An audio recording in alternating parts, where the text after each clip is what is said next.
Hey everyone, it's Justine and welcome to a new video. Today's theme is, oh my god, I need a birthday card in 5 minutes.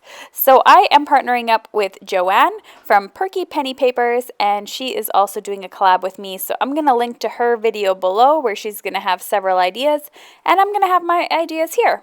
So let's get started. So one of my favorite things to make quick cards is having stamps that are automatically going to make quick cards.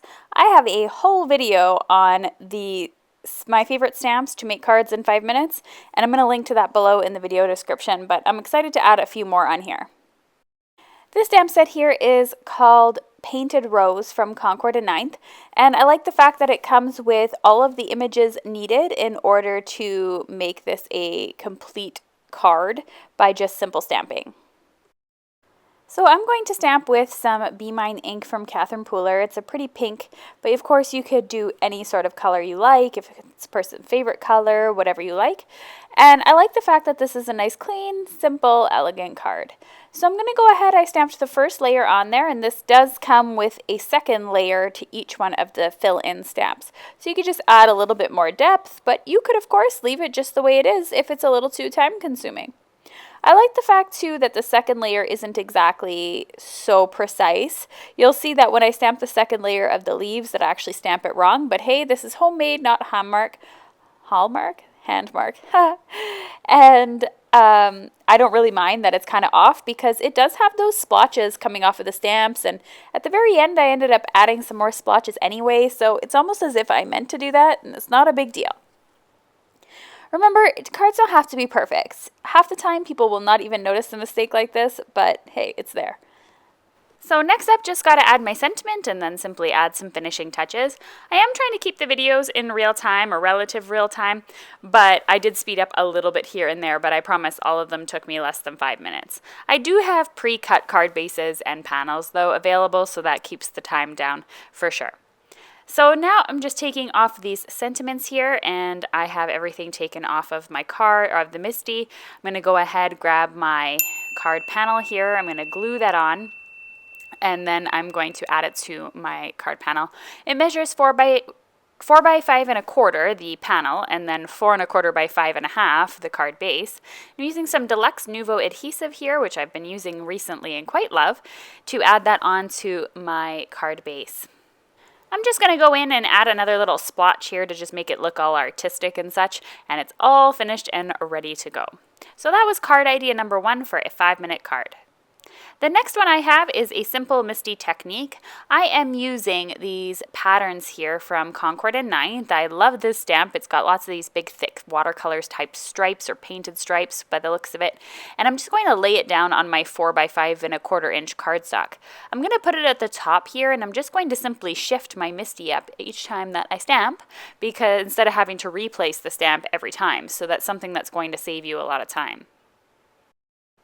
So I'm going to go ahead and ink and stamp. In total, this took me about 1 minute, but I am speeding it up a little bit for you on screen so the video doesn't take too long. And I'm stamping in a few different colors of Catherine Pooler ink because you can see I just get such an amazing impression on there, and I absolutely love the way that solid stamps stamp with Catherine Pooler inks. So I'm going in with some of my favorite colors here, keeping things bright and summer colors, and I'm finishing up here with Rockin' Red. And now I have my entire background all ready to go, and I just need to go ahead and add myself a sentiment. I went ahead and I cut this happy birthday die from My Favorite Things. I keep all my birthday dies together on magnet sheets. Mixed up by company doesn't really matter because I do love keeping all my birthday stuff together, so it's just easy to grab. And dies I keep by theme, stamps I keep by company, just because it makes sense for my videos and things like that. And I would recommend organizing your stamps by theme as well if you're just a hobbyist. So I'm just going to go ahead now and poke out some of these dies. I cut this with my Gemini Junior die cutting machine, so everything cut out just absolutely lovely. Nothing got stuck in there or anything, and it all just fell right out. Using my adhesive again to put this on here. If I wanted to save a bit of time, I probably could have used some stick-it paper. And you can see that I don't place it really down onto my cardstock. I just kind of have it sitting there, and I'm going to kind of see if I need to do any readjustments before pushing it on my cardstock. So what I like to do when I push it on my cardstock is I like to grab a block and just push it like that just in case there's any adhesive that's going to seep out. Won't get all over my fingers. So that's the end of this video as well, aside from just putting it onto a card base. So those are my first 2 cards, quite colorful, vibrant, and fun. I wanted to go on to a couple of cards that were a little bit different. So one of them could be a custom card. So for those ones, I like to use this really fun die from My Favorite Things. This is a balloon alphabet. And I'm just going to take the letters of the person I'm making this for. So I have a friend, Mary, whose birthday's coming up in a couple of months. So I thought, hey, I'll just make that card now. And I'm just going to grab the alphabet pieces that I need. Now don't mind my dies here, they are a bit of a mess. I ended up doing a video where I die cut a piece of alcohol cardstock and the alcohol cardstock was still a little wet. So if you need to remove anything like that, just use a little bit of hand sanitizer, but I just haven't gotten around to doing it. And it's pretty much dry at this point anyway, so it's going to be fine when I stamp my card, or I die cut my card rather. So I'm going to shove this all through the die cutting machine. I pick up all of the balloons with the same piece of tape. That'll keep things nice and in line so I don't have to worry about things shifting. Now, this is obviously good in the vertical size when you have a name that's 4 letters or less, and then of course you could do a horizontal card for longer names. Kids absolutely love custom-made cards with their names on them, and I find these cards to be perfect for that. I made a couple of them this summer for some little friends of mine, and they absolutely loved the fact that their card had their name on it.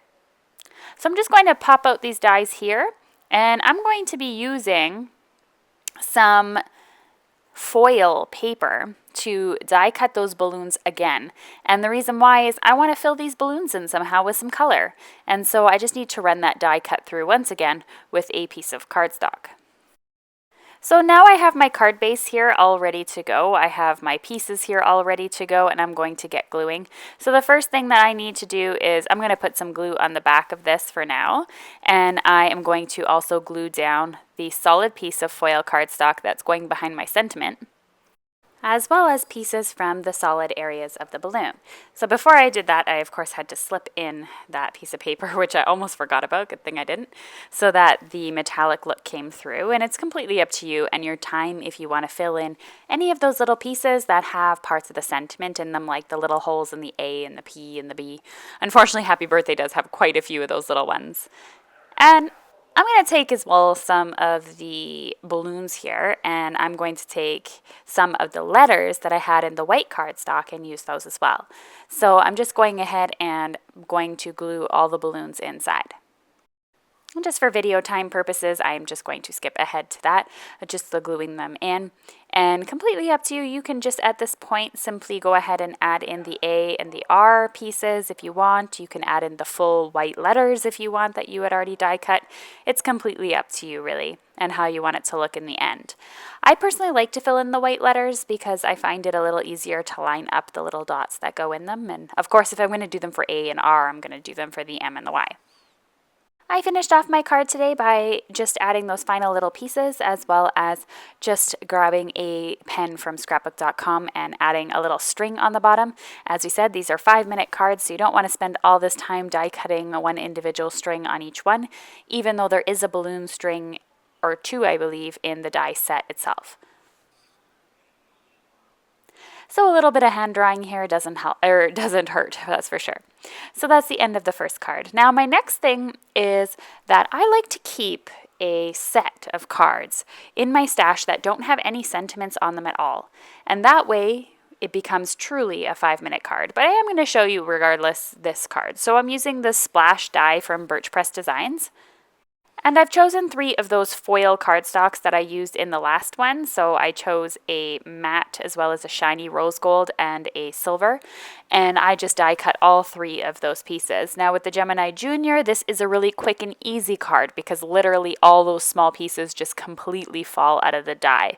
If you're using just a hand crank die cutting machine, you may need a shim. You may need to put that through just a couple of times. And I'm not sure if they're going to fall out as easily. You might have to poke. And if you have to poke, then this is probably not a 5-minute card.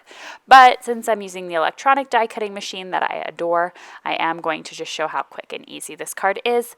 And as I said, it's just an idea more or less to keep cards on hand that have no sentiments on them so you can just stamp whatever sentiment you need in a hurry.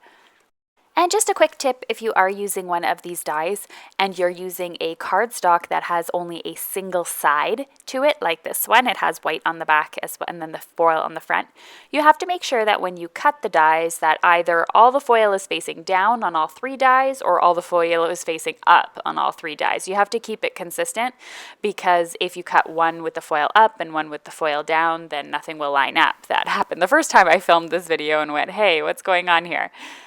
Honestly, I wish I saved bloopers for videos. It would come in a lot more handy for one of my upcoming collabs this month.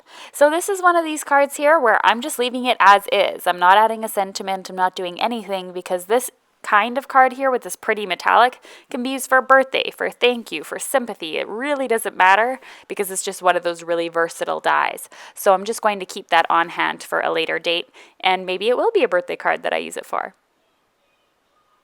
So thanks again for watching, everyone. Don't forget to check out Joanne's video. I have the link below in the video description. All the supplies are in the video description as well, and mentioned videos, so be sure to check those out. Here, you're welcome to click on my face and subscribe to my channel, or check out my next video that I recommend. Bye for now.